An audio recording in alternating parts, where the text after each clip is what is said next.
प्रश्नावली 1.1 के प्रश्न क्रमांक 3 को सॉल्व करेंगे। हमें प्रश्न दिया गया है, किसी परेड में 616 सदस्यों वाली एक सेना आर्मी की टुकड़ी को 32 सदस्यों वाले एक आर्मी बैंड के पीछे मार्च करना है। दोनों समूहों को समान संख्या वाले स्तंभों में मार्च करना है। उन स्तंभों की अधिकतम संख्या क्या है जिसमें वे मार्च कर सकते हैं। तो दोस्तों, सबसे पहले हम जानने की कोशिश करेंगे कि हमें आर्मी सदस्यों की संख्या कितनी कितनी दी हुई है। तो मैंने पहले से ही लिख लिया है। हमें पहले आर्मी जो टुकड़ी है उसकी आर्मी सदस्यों की जो संख्या है 616 है, और दूसरी जो आर्मी सदस्यों की टुकड़ी है वो उसमें आर्मी के जो सदस्य हैं उसमें 32 सदस्य हैं। तो मैंने लिख लिया है पहले सदस्यों की संख्या और दूसरे सदस्यों की संख्या। ठीक, अब हम इन दोनों संख्याओं में सबसे बड़ी संख्याओं को दर्शाएंगे। तो मैंने दर्शा लिया है, 616 बड़ी है 32 से। इसके बाद हम इनको यूक्लिड विभाजन प्रमेय के अनुसार सोल्व करेंगे। तो सबसे पहले हम भाग की क्रिया कर लेते हैं। भाग की क्रिया रफ पे करेंगे। तो 616 में हमें 32 से भाग देनी है।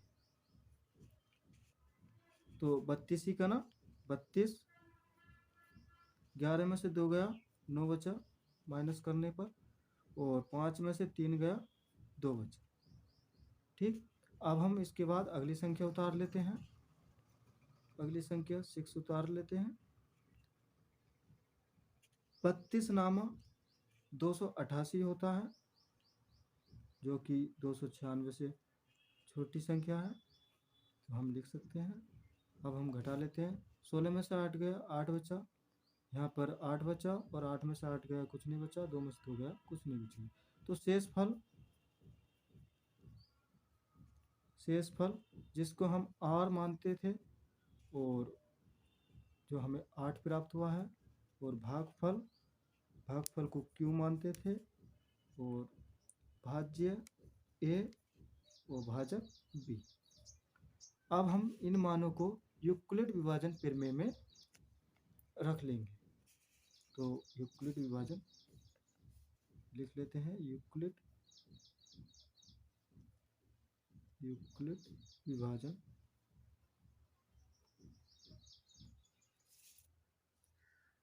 प्रमेय। हमारी यूक्लिड विभाजन प्रमेय क्या होती थी? a बराबर BQ प्लस R। अब हम बारी बारी से इन मानों को पुट कर लेंगे। तो एक बार यहाँ लिख लेते हैं। a बराबर 616, b बराबर 32 और q बराबर 19 और r बराबर 8।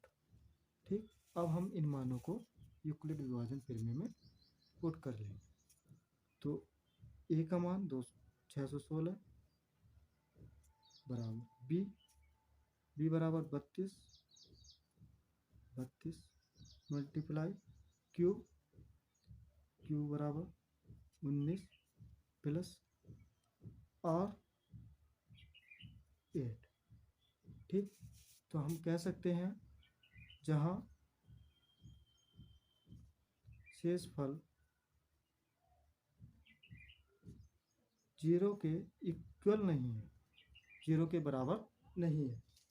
तो अभी हम इसी प्रकार से भाग करेंगे। हमने आपको पिछली वीडियो में बताया था कि हम जब तक भाग देते रहते हैं जब तक कि शेषफल 0 प्राप्त ना हो जाए। ठीक, अब हम जो पूर्व भाजक होता है उसको हम भाज्य मान लेते हैं।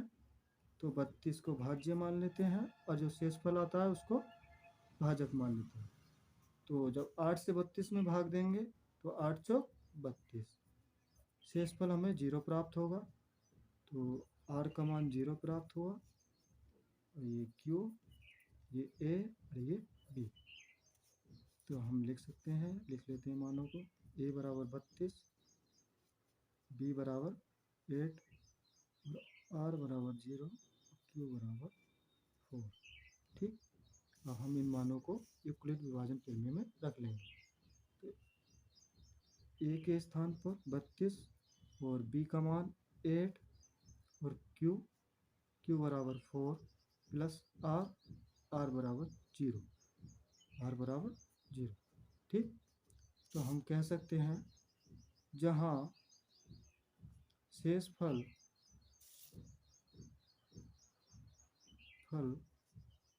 बराबर है 0 के, तो हम लिख सकते हैं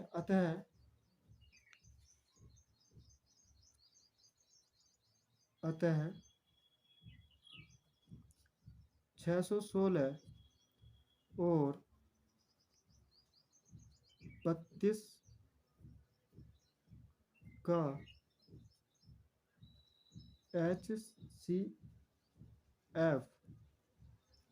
HCF 8 है, HCF 8 है।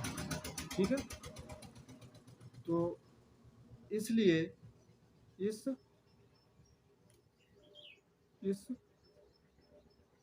लिए अधिकतम इस स्तंभों की संख्या भी 8 होगी। 8 संख्या 8 होगी। ठीक, तो दोस्तों मैं आशा करता हूँ ये वीडियो आपको ज़रूर पसंद आई होगी, और आपको इस सॉल्यूशन से रिलेटेड कोई भी डाउट हो आप कमेंट ज़रूर करें। और आप अगर मेरे चैनल पर नए हैं तो चैनल को सब्सक्राइब ज़रूर करें। धन्यवाद दोस्तों।